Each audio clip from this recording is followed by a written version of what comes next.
mudah rezekinya Bapak Kapolres beserta anggotanya. Pada pagi ini kita akan melaksanakan kegiatan kemanusiaan, yaitu memberikan bantuan kepada saudara kita. Nanti secara mobile kita akan melihat nanti sasaran kita, nanti petugas kebersihan, kemudian abang becak, dan yang lainnya yang kira yang perlu untuk kita bantu.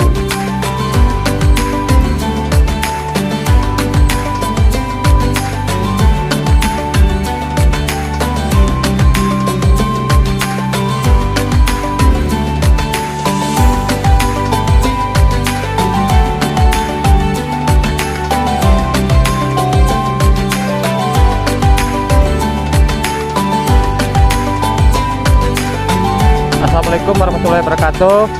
Saya ucapkan terima kasih kepada Pak Polres.